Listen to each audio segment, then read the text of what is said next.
Assalamualaikum warahmatullahi wabarakatuh. Selamat datang di podcast kisah horor.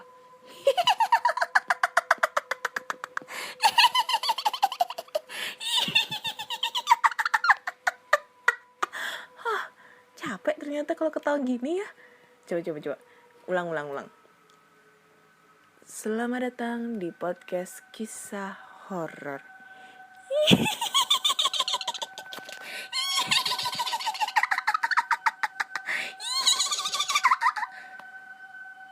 Oke. Aku udah kehilangan jati diriku ketawa. Gimana ya? Anjim lah. Oke lah kayak gitulah. Pokoknya aku udah nggak tahu caranya ketawa ala Mbak Kun lagi kayak gimana. Oke, jumpa lagi dengan aku Ana di sini yang akan membacakan cerita horor ataupun email berhantu yang sudah dikirimkan teman-teman melalui podcast kisah horor@gmail.com ataupun di DM Instagram podcast kisah horor dan DM Instagram Ana Olive. Ya, pandemi ini semakin kacau balau ya di Surabaya ini udah banyak banget razia di mana-mana. Contohnya kayak tadi aku pulang kerja dan jam berapa ya, sekitar jam 7, setengah 7 itu di salah satu titik lokasi itu ada razia, tiba-tiba ada razia, bukan razia masker ini, malah razia rapid. Jadi kalau misalnya orang mau lewat situ harus rapid dulu. Anjing sumpah. Dan kalau mau, dan kita nggak bisa keluar putar balik gitu, nggak bisa karena apa ya, udah dijaga, udah dikelilingi Satpol PP, Linmas dan ya wewenang setempat gitu, dan harus rapid dulu baru kalian boleh pulang. Sumpah ini sebenarnya sih baik, tapi ya sangat bikin orang was-was juga karena sistemnya juga mendadak banget, kayak orang razia dan orang yang mau izin pulang pun harus dibentak-bentak gitu deh. Ya ini sangat nggak etis banget lah bagi aku, walaupun untuk menertibkan supaya tidak ada yang, maksudnya supaya kita bisa mendeteksi siapa yang reaktif siapa yang enggak, tapi sebenarnya sih perlakuannya yang nggak apa ya nggak manusiawi lah ibaratnya kayak gitu ya. Nggak tahu deh kalau di tempat kalian kayak gimana. Kalau Surabaya sih sekarang udah mulai zona orange ya, udah oranye, dan udah banyak banget. Bu Risma ini udah mencanangkan untuk segera untuk pemeriksaan masker juga, operasi masker juga, yang nggak boleh pakai masker scuba itu. Ya pokoknya sebelum Bu Risma ini tergantikan harus dinetralisir dulu semuanya supaya warga Surabaya itu sehat semua dan Surabaya sudah nggak jadi zona merah lagi. Amin. Oke, udah banyak banget orang-orang yang kirim email, udah banyak banget yang protes. Sebenarnya sih aku kemarin itu ada kepikiran untuk vakum nge-podcast, tapi ya karena udah banyak banget yang nge-DM aku untuk nyemangatin, dan banyak banget teman-teman podcast juga yang nyemangatin. Akhirnya aku jalan terus aja lah nge-podcast sampai waktu yang ditentukan ya.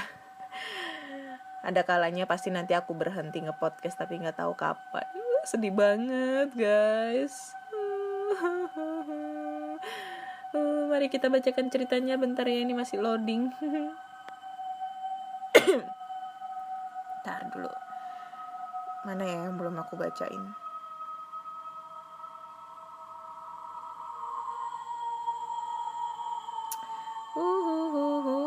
Ini mana? Ini udah. Oke, udah semua. Jadi yang belum adalah mulai dari sini. Oke. Oke, cerita pertama datang dari email. Langsung aja kita bacakan ceritanya. Judulnya adalah Cerita di Tol Cipularang. Assalamualaikum warahmatullahi wabarakatuh. Waalaikumsalam.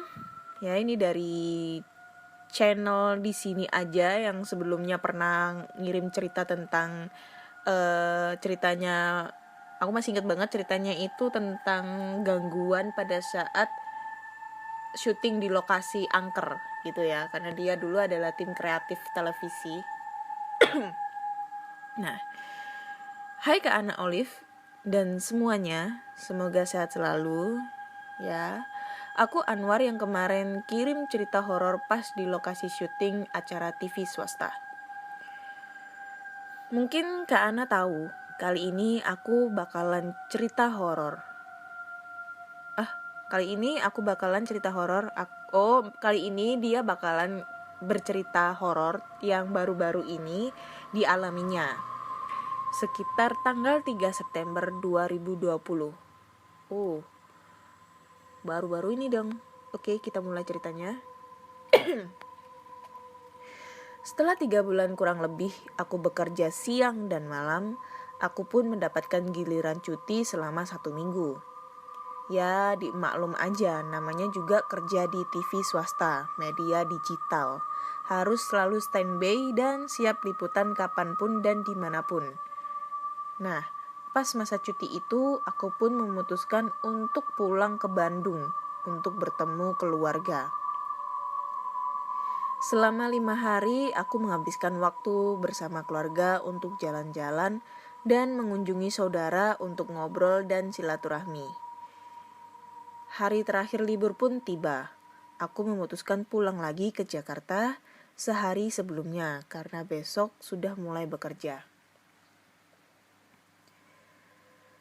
Aku berangkat dari Bandung menuju Jakarta pukul 10 malam. Pikirku supaya gak macet aja. Pas aku ke rumah tanteku, aku sempet dibilangin sama tanteku. Oh ya, tanteku adalah seseorang yang peka dalam hal mistis. Ya, seperti anak indigo gitulah. Bi, Dedek berangkat ke Jakarta sekarang ya. Doain di jalannya.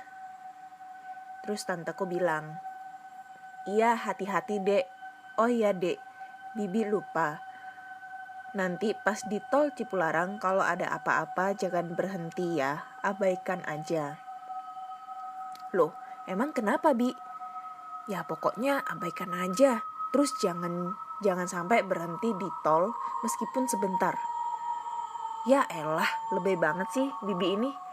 Lagian aku kan cowok, harus berani dong. Dibilangin ngeyel. Awas aja kalau ada apa-apa terus telepon ke Bibi. Cilah ngambek. Lagian tenang aja Bi, kemarin aja aku ketemu mantan biasa aja, gak takut anjing.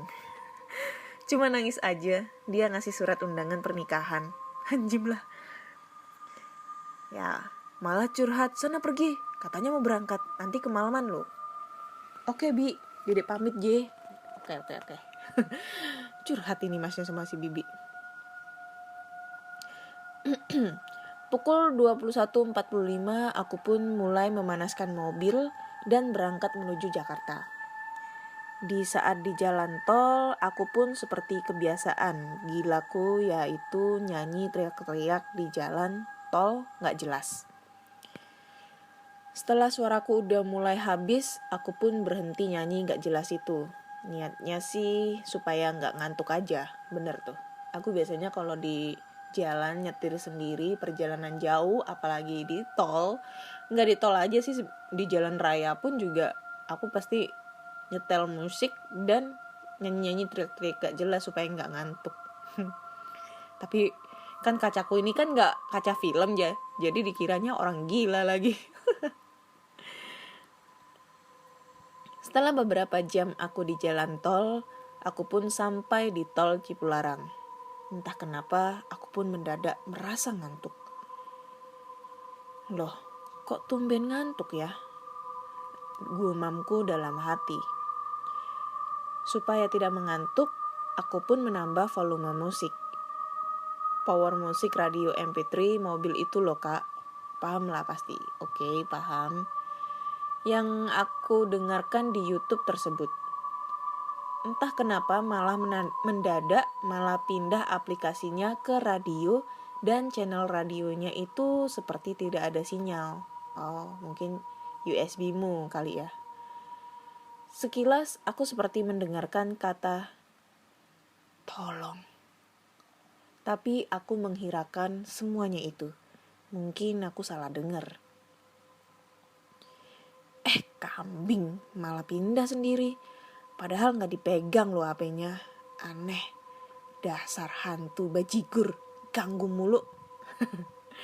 Gak perlu dibaca kak. Ini cuma ngasih tahu aja sama kakak. Lah udah aku baca Bambang. Kampret lah. Kambing dan bajigur adalah kata-kata kasar khas aku.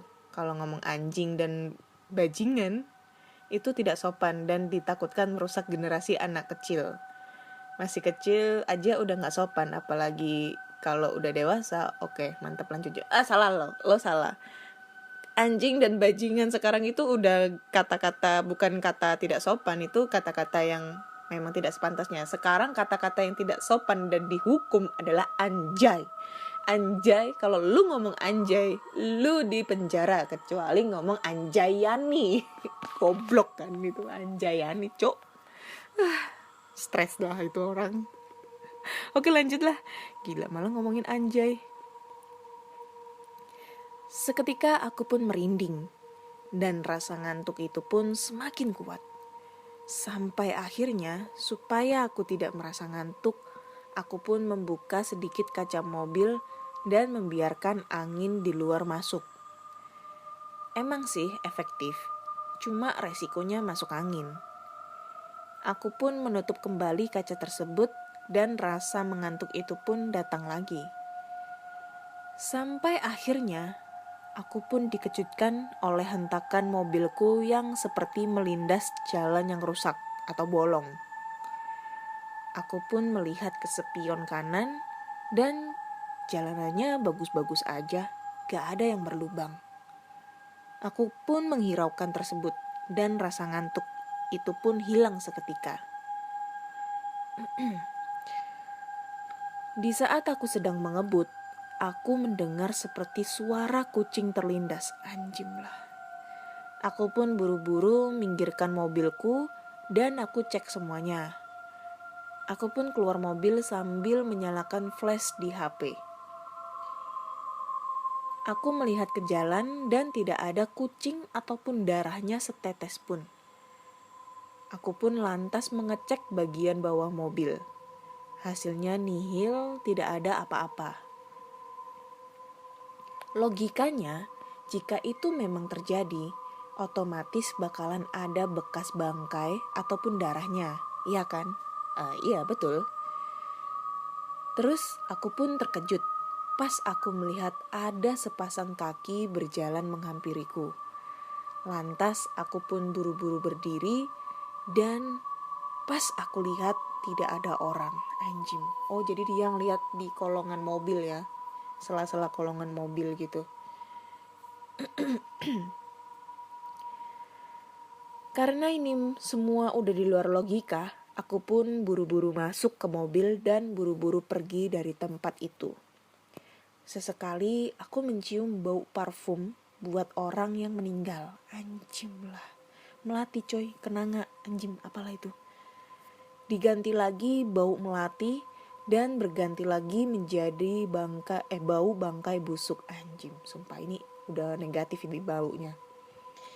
Saking bau busuknya, aku pun sampai mau muntah dan membuka kaca mobil supaya bau itu menghilang. Setannya udah masuk ini kayaknya. Oke. Singkat cerita, pukul 12:30 malam, aku pun sampai di kosan dan langsung bersih-bersih. Cuci tangan, cuci kaki, cuci muka, dan sikat gigi. Aku pun bersiap untuk tidur, karena badanku terasa lelah. Aku pun langsung tidur. Entah berapa lama aku tertidur, aku terbangun karena ada suara ketukan pintu. Dengan setengah sadar aku pun berbicara. Tok tok tok tok, suara ketukan pintu. Ya, siapa? Di sini nggak ada orang. Setengah sadar ngomongnya. Terus terdengar suara ketukan pintu lagi. Apaan sih? Kambing. Ganggu banget dah. Orang lagi tidur juga. Nada sedikit marah dan beranjak bangun menuju pintu. Lalu aku membuka kunci. Cekrek. Betapa kagetnya. Pas aku buka pintu, aku melihat sesosok wanita dengan baju putih penuh dengan darah dan bermuka hancur. Anjing, aku langsung noleh ke belakang dong, anjing. Bola matanya sampai terlepas satu dan lehernya seperti yang patah. Tubuh bagian perutnya robek sampai beberapa organ tubuhnya keluar, anjing. Tulungan antarkan balik. Tulungan antarkan balik sambil merintih menangis, anjing. Sumpah merinding, sumpah punggung aku langsung merinding, anjing. Aku sumpah ini jujur ya, ini kamarku, aku buka pintunya dan seketika aku langsung noleh ke belakang karena kamarku posisinya ada di atas dan di atas itu cuma aku sendiri yang tidur, anjing.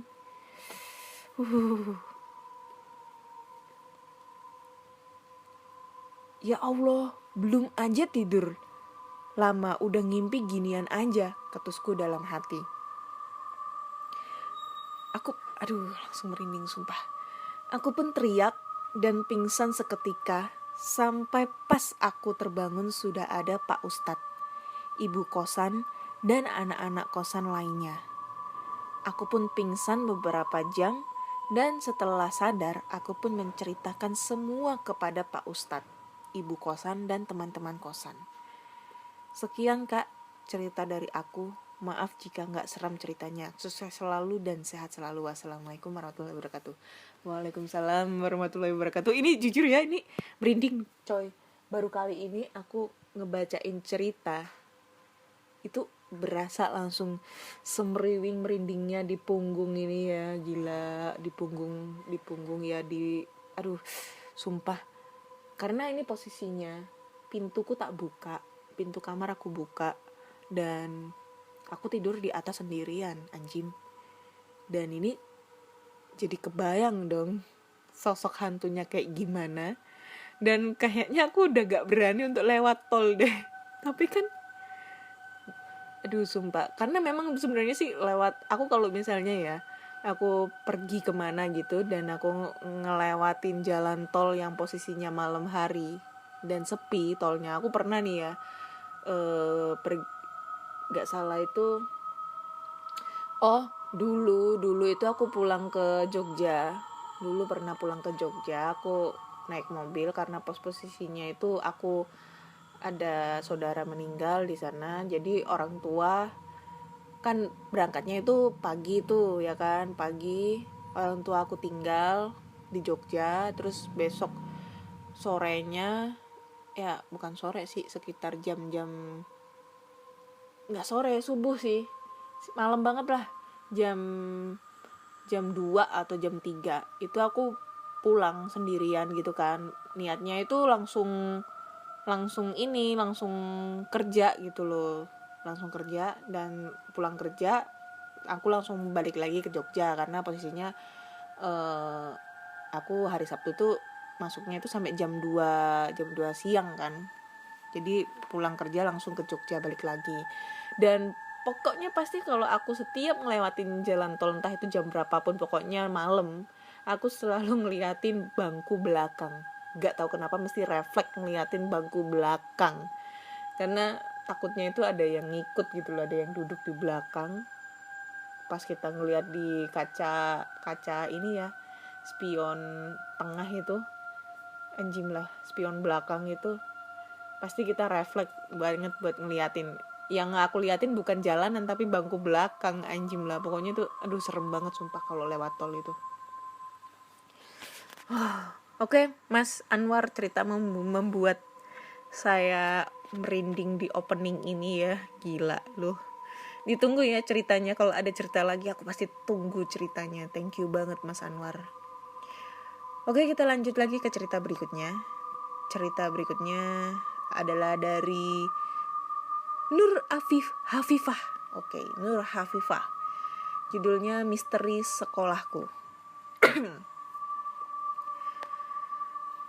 Assalamualaikum Kak Ana. Waalaikumsalam. Aku Afifah yang kemarin DM kakak. Oh iya, aku tahu.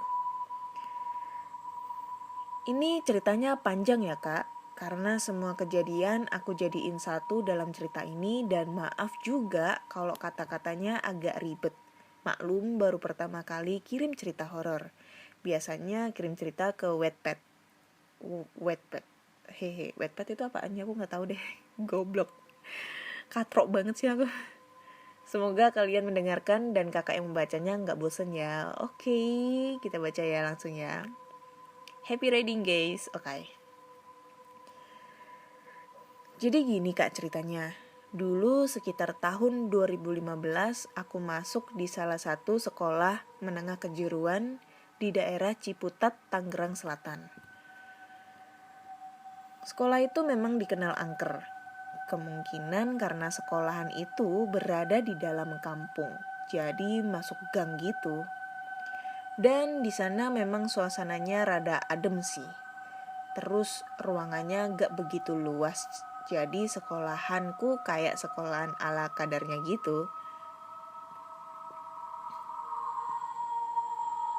Karena biayanya juga murah dan terjangkau.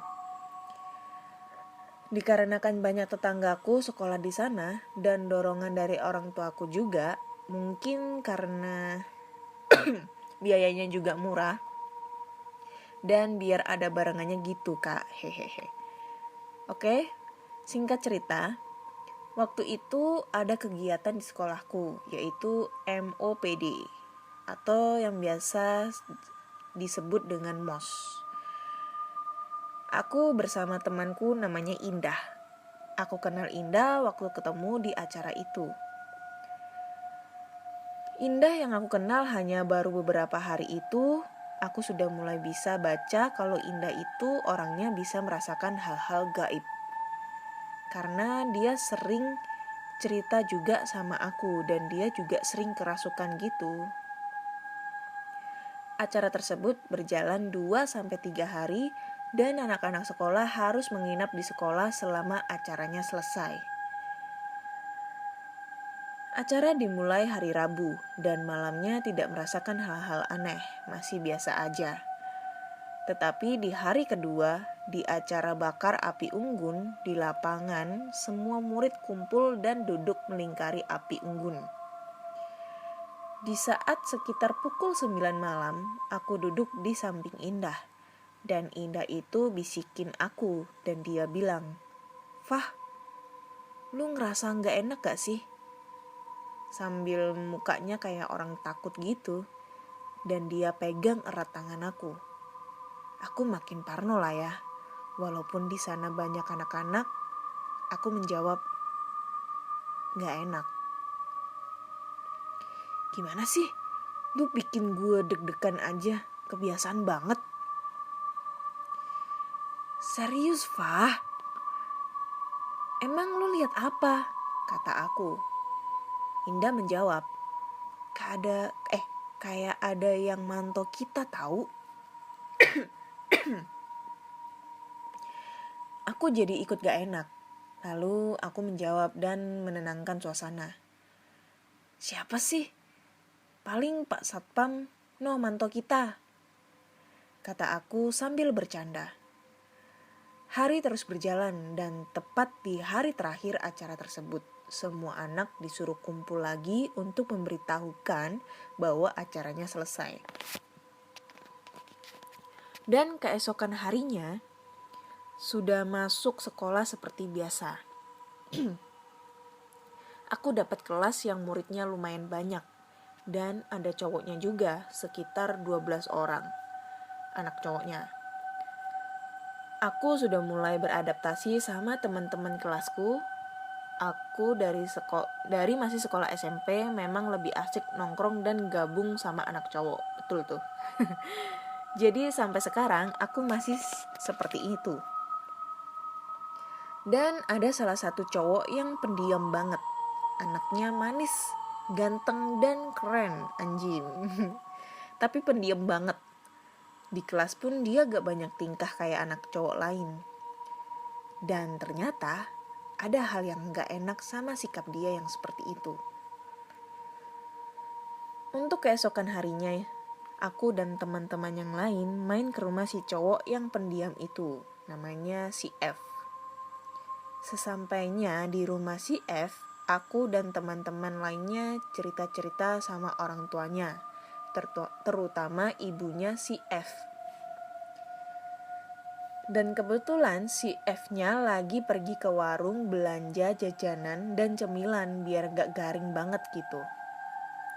Setelah si F pergi, ibunya membuka omongan soal anaknya bahwa ibunya merasakan perbedaan dengan si F. Kenapa semenjak dia masuk ke sekolah itu menjadi pendiam? Bahkan di rumah pun kebanyakan bengong gitu. Dan tidak biasanya seperti itu. Kita semua terheran. Malah yang ada di pikiranku bahwa si F memang seperti itu orangnya, tidak banyak omong. Tapi ternyata tidak, kata ibunya. Ibunya cerita bahwa si F anaknya banyak ngomong dan tingkahnya pun banyak, makanya ibunya heran. Dan ibunya sempat nanya ke ustadz atau orang pintar gitu soal si F anaknya. Percaya atau tidak, ustadz bilang kalau si F itu ada yang demenin atau sukain di sekolah itu. Tapi sayangnya yang demenin itu bukan orang, tapi makhluk yang pernah sekolah di sana. Oke. Ya. Suasana makin parah, makin menegangkan. Saut menyaut teman-temanku bertanya banyak soal yang dibicarakan sama si ibunya si F. Kok bisa sih makhluk yang pernah sekolah di sana? Maksudnya itu alumni atau bukan, kata si ibu, tapi hantu wanita di sana. Semua pun kaget. Gak lama kemudian si F-nya pun sudah datang. Jadi ceritanya dijeda dulu deh. Oke.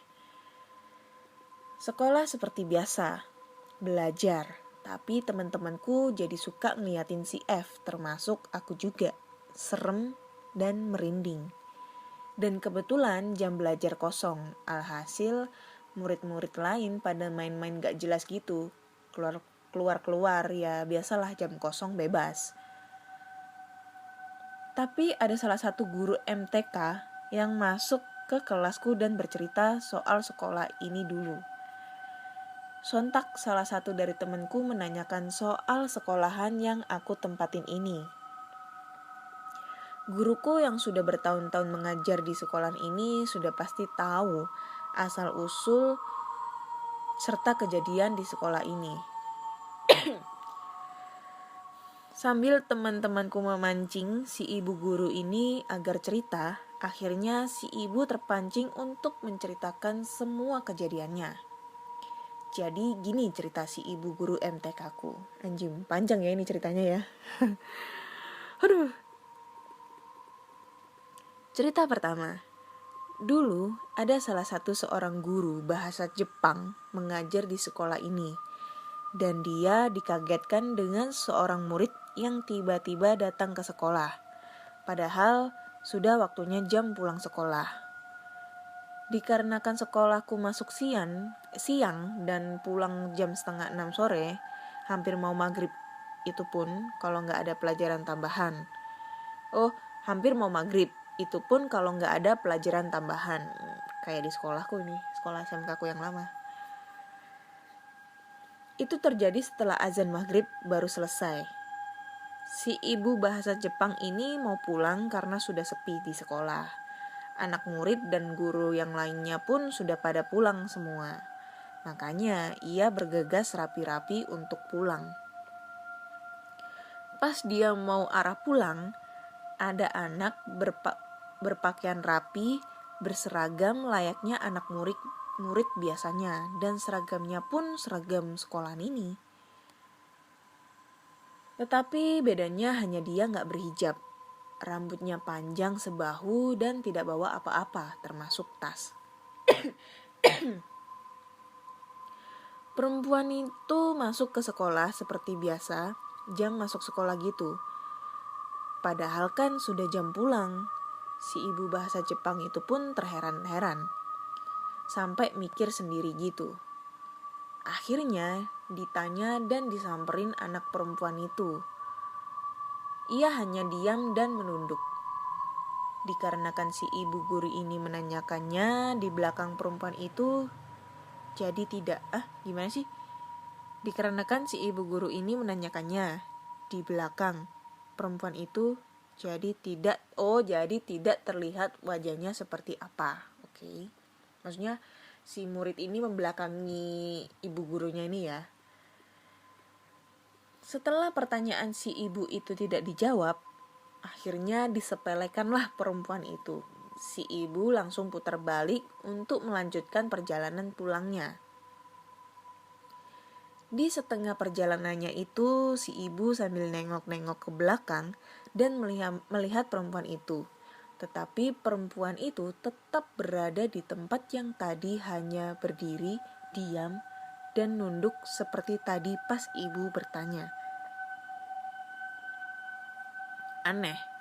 Dan tiba-tiba perempuan itu menghilang. Dan si ibu guru itu melihat bahwa anjing lah, kok merinding lagi. Bahwa tubuh perempuan itu kayak asap yang lama-kelamaan hilang gitu.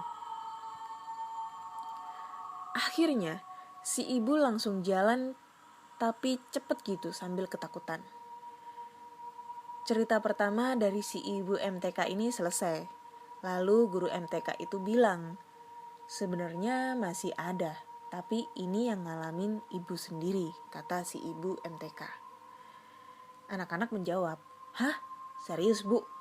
Ibu ngalamin apa? Coba cerita lagi bu. Terus si ibu MTK ini bercerita. Jadi gini ceritanya. Waktu dulu tahun berapa ibu lupa, pokoknya lagi ulangan. Kejadiannya di ruangan ini, di kelas ini yang kalian tempatin. Pukul jam 5 sore sudah waktunya pulang dan anak-anak sudah pada turun. Karena memang kelas yang aku tempatin ini itu di lantai 3 kak. Oke, yang paling atas mungkin ya. Lantai paling atas dari sekolahku dan kelas terakhir dan paling ujung juga. Serem itu biasanya yang ujung-ujung. Oke, lanjut. Tapi ibu belum turun karena lagi rapiin kertas ulangan yang baru saja dikerjain. Terus pas udah selesai, ibu keluar pas di pintu melihat satu anak wanita sedang berdiri di pinggir sambil melihat ke bawah gitu. Akhirnya ibu nyamperin dan sesampai di pintu kelas, ibu berhenti dan bertanya, "Neng, ayo pulang. Udah sore, nanti keburu gelap," kata ibu. Si wanita itu gak jawab. Akhirnya si ibu bilang, "Ya udah ibu turun duluan ya." Tapi perasaan ibu kok gak enak ya lihat itu anak. Akhirnya sambil jalan mau turun dan ninggalin itu anak, ibu sambil nengok-nengok ke anak itu. Tapi kok lama-kelamaan anak itu naikin kaki satu ke teras pembatas itu, seakan-akan kayak mau loncat ke bawah gitu. Anjing, bunuh diri anjing. Ibu masih liatin terus dan akhirnya satu kakinya lagi naik juga dan posisinya sudah di atas teras itulah. Pokoknya sudah tinggal loncat gitu. Pas anak itu sudah seperti itu, si ibu langsung refleks. Neng, ngapain? Jangan neng, bahaya. Udah mau maghrib, jangan bercanda neng, kata ibu. Tapi dihiraukan gitu, ibu panik parah. Lalu ibu minta bantu ke guru-guru lain sebelum guru-guru lain belum pada pulang. Akhirnya Ibu turun tangga sambil lari gitu karena takut si anak itu keburu loncat gitu. Tapi pas di pertengahan ibu lagi lari turun, terdengar suara kayak buk, jatuh gitu. Si ibu shock, langsung naik lagi dong ke atas terus nyamperin tuh anak. Dan ternyata bener, anak itu sudah jatuh ke bawah dan ibu langsung teriak, "Ya Allah, Neng, astagfirullah, ya Allah." Kayak gitu mungkinnya teriaknya. Lalu si ibu turun ke bawah sambil teriak tolong. "Tolong Pak, Bu." Agar ibu guru dan bapak guru yang lain dengar pertolongan ibu. Guru-guru lain sambil panik, kenapa sambil nyamperin ibu yang udah ingin nyamperin posisi anak itu jatuh. Dan sambil memberitahu guru lain sambil nunjuk, "Bu, ya Allah anak ini." Tetapi apa? Anak itu gak ada. Ya Allah, kemana anak itu? Astagfirullahaladzim, kenapa, kejadian apa ini? Gitu kan si ibunya ngomong. Aku meragain kayak histeris gitu deh. Sampai guru-guru lain melihat ibu kayak orang kebingungan gitu. Soalnya guru-guru lain tidak melihat apa-apa. Walaupun ibu sudah menceritakan kejadian itu sedetail mungkin, tetap gak ada yang percaya. Karena memang anak itu gak ada, seakan-akan memang tidak terjadi apa-apa dan tidak ada bekas apa-apa. Padahal tadi yang dilihat ibu dari atas kalau anak itu jatuh. Sudahlah, ibu gak kuat lagi untuk cerita detailnya. Cerita ibu guru MTK itu selesai. Dan akhirnya aku dan anak-anak lain sambil shock, sambil ketakutan gitu. Gila sih ini kejadian kalau dialamin sama aku. Gak taulah harus bilang apa aku kepada teman-teman lain. Hari silih berganti. Sampai aku naik ke kelas 2 SMK. Masih banyak pertanyaan yang ingin aku tanyakan ke guru-guru di sini dan ke orang lain yang tahu kejadian di sekolah ini. Gitu. Makin kepo lah ya, tapi takut tapi kepo. Takut tapi kepo gitu kan. Kejadian lainnya terjadi sama kakak kelasku yang dekat dengan aku. Jadi, aku memang dari kelas 1 sampai kelas 3 aktif organisasi di sekolah, yaitu OSIS serta ekskul di sekolah ini. Jadi ya dekat dengan guru, dekat dengan banyak kakak kelas, banyak dikenal dengan anak lainnya juga. Seketika kakak kelasku ada tugas yang harus diselesaikan sore itu juga. Biasalah, sudah kelas 12 tugas makin numpuk. Dan memang kan anak-anak sudah pada pulang sekolah. Akhirnya sepi kembali. Dan kakak kelasku masuk ke ruang lab berdua dengan temannya. Dia bilang dia berdua sedang mengetik soal bahasa Indonesia, kayak semacam bikin makalah gitu deh, yang diketik panjang gitu, dan selama mengetik tidak terjadi apa-apa.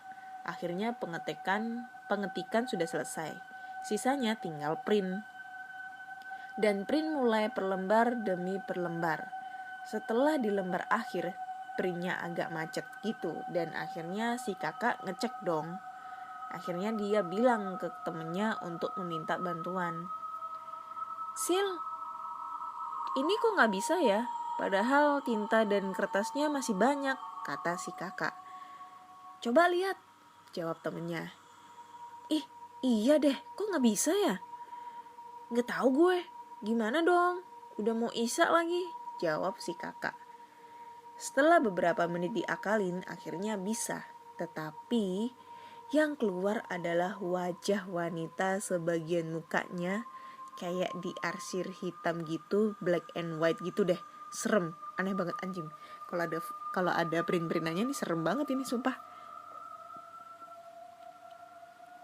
Dan akhirnya si kakak dan temannya shock, langsung meninggalkan tugas itu lalu lari keluar dan pulang. Lanjut. Semakin hari semakin was-was. Akhirnya aku sampai naik ke kelas 3 SMK. Akhirnya aku sudah menjadi kakak kelas. Aku sudah mulai terbiasa dengan kejadian itu. Dan temanku si Indah juga ya sudah biasa dengan sikapnya yang kadang-kadang seperti itu. Satu lagi, temanku si F masih menjadi pertanyaan, karena cerita si ibunya dijeda waktu itu. Pada akhirnya aku dan temanku kebetulan sekali diajak ke tempat ustadz yang dipertanyakan tentang si F. Pas banget kan ya? Karena ibunya sudah care banget dengan kami, jadi makanya ibunya mengajak kita ke tempat ustadz itu. Sesampainya di sana, gak pakai basa-basi lagi ya. Ustadz bilang, kalau wanita yang sedang menyukai itu adalah siswi yang bunuh diri di kamar mandi di sekolah itu, yang sekarang dijadikan lab IPA, yang tidak boleh dibuka ruangannya dan tidak boleh dipakai lagi, sudah digembok. Oh oke. Tapi ruangan itu masih tersisa kerangka-kerangka peralatan-peralatan IPA gitu, kayak patung tanpa baju, gitu-gitulah ya. Pasti tahu kan? Oh oke, tahu ya, buat praktek gitu ya. Setelah itu aku berpikir, berarti selama ini ada ruangan angker di sekolahku. Dan memang posisinya itu di lantai 3, di pojok samping kelas yang aku dan teman lainnya tempatin. Pantesan horor banget. Oke, sudah ya Kak, ceritanya selesai. Hehe, karena kebanyakan juga ceritanya, aku sampai pindah-pindah tempat karena ini kejadian real dan benar terjadi. Jadi ngetiknya rada deg-degan dan bawaannya serem gitu. Makanya aku kalau ketik pasti pindah tempat yang rame. Oh iya. Ngetik cerita ini aja sampai 2 hari karena aku sempatnya malam, pagi sampai sorenya aku kerja. Oke. Makasih banyak kan dengan responnya yang baik. Sehat selalu Kak Ana, semoga makin sukses. Thank you siapa tadi? Arafa ya. Thank you Arafa. Siapa sih namanya? Oh, Hafifah. Arafah. Thank you Hafifah buat ceritanya. Udah ceritanya ini lumayan ya, creepy. Panjang banget tapi detail dan tidak berbelit-belit. Itu yang aku suka, walaupun panjang mah gak masalah, yang penting ceritanya jelas gitu, tujuannya kemana. Tapi emang kalau kita suka, lu pernah kebayangin gak sih, lu lagi ada di sekolah dan posisinya itu mungkin pulangnya itu jam 5 sore atau menjelang maghrib, pas kita lagi ngelewatin lab IPA, pasti kita suka lirik-lirik ke dalam ruangan lab tersebut dan mesti pandangan kita tertuju sama kerangka manusia sama patung anatomi itu yang kalau kalian tahu tuh kan ada kan ya, di sekolah tuh pasti ada deh, atau di rumah sakit ada kayak patung manusia tapi separuh ini menunjukkan organ-organ manusia, dari otak, jantung, paru-paru, mata gitu kan serem banget gitu kan, syaraf-syaraf, urat-uratnya kayak gitu, itu serem banget. Dan biasanya benda-benda itu yang kita parnoin, yang kita takutin. Tapi sebenarnya memang kebanyakan makhluk-makhluk halus itu mendiami patung-patung yang menyerupai manusia, ataupun pokoknya gambar-gambar yang menyerupai manusia. Contoh manekin, kerangka manusia yang dijadikan praktek itu, patung anatomi itu. Lalu ada lagi lukisan manusia. Itu selalu benda-benda tersebut dihinggapi makhluk halus. Bahkan nih ya, boneka itu bisa juga jadi perantara makhluk halus untuk dihinggapi. Serem gak nih? Lu pada yang punya boneka di rumah, apalagi yang banyak banget bonekanya, itu harus waspada ya. Gila itu, aku tuh kalau ngelihat video di YouTube tentang boneka-boneka yang bergerak itu serem anjing. Untung bonekaku tuh cuma boneka sapi yang udah buluk yang aku jadiin bantal. Aku tuh sebenarnya sih suka boneka, tapi aku takut sama boneka sebenarnya. Ya itu tadi, takutnya tuh tiba-tiba bergerak gitu loh. Sampai dulu itu punya niatan mau beli kamera infrared itu yang murah-murah itu, terus aku taruh gitu di kamar pada saat aku tidur gitu, takutnya nanti pas aku punya dulu sih ya pikiranku kalau punya boneka, jadi bisa kerekam lah pada saat itu. Wih, paranormal experience itu mah. Aduh, serem sih. Jadi dari dua cerita ini, cukup dua aja ya ceritanya ya, udah panjang banget karena ini udah 45 menit aku nemenin kalian. Jadi dua cerita ini menurutku serem banget, apalagi udah nyampe cerita pertama itu udah mulai merinding disco di punggungku, udah mulai merinding banget, bulu kuduk merinding, semuanya merinding.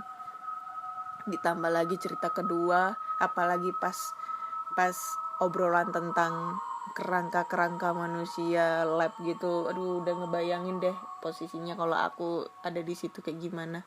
Karena aku sukanya kayak gitu biasanya kalau lewat depan lab IPA itu selalu pandanganku tuh tertuju sama dua benda tersebut kayak gitu. Anjing, sumpah serem. Oke deh, cukup sekian dulu cerita kali ini. Udah 2 cerita yang aku bacakan. Ini cukup 2 cerita ya, karena memang yang cerita terakhir ini panjang banget. Cerita pertama juga lumayan, tapi yang paling panjang itu cerita kedua. Tapi it's okay, ini ceritanya bagus-bagus.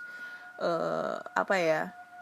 Ceritanya ini detail banget, klimaks dan nggak berbelit-belit dan apa ya?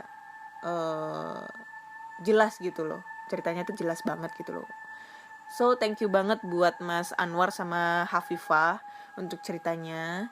So jika kalian mempunyai cerita horor, entah itu pengalaman dari kalian sendiri, kakak, adik, kakek, nenek, ayah, ibu, adik, temen, ataupun bahkan pacar kalian bisa langsung aja kirim cerita kalian ke podcastkisahhoror@gmail.com podcastkisahhoror@gmail.com ataupun di DM Instagram podcast kisah horor dan DM Instagram Ana Olive. Dan jika kalian senang dengan cerita-cerita horor lainnya, kalian bisa langsung aja mampir ke channel YouTubeku namanya Ana Olive. Di situ ceritanya beda, aku bacain cuma satu cerita dan ceritanya itu beda dengan yang ada di podcast aku. Jadi apa ya? Ya beda lah ceritanya. Nggak ada di episode podcast. Oke? Jangan lupa subscribe, like, komen, dan share. Dan podcast kisah horor kali ini sudah bisa didengarkan di Spotify, Google Podcast, Apple Podcast, dan Anchor. Jangan lupa klik tombol follow agar kalian selalu update tentang cerita-cerita horor yang lainnya. Oke? Thank you udah ngedengerin. Selamat bermalam minggu, selamat berpacaran yang bagi yang punya pacar, yang jomblo ya udah di rumah aja gigi jari, nggak usah kemana-mana nanti kena razia. Dan sehat-sehat terus buat kalian semua. Oke, thank you dan good night.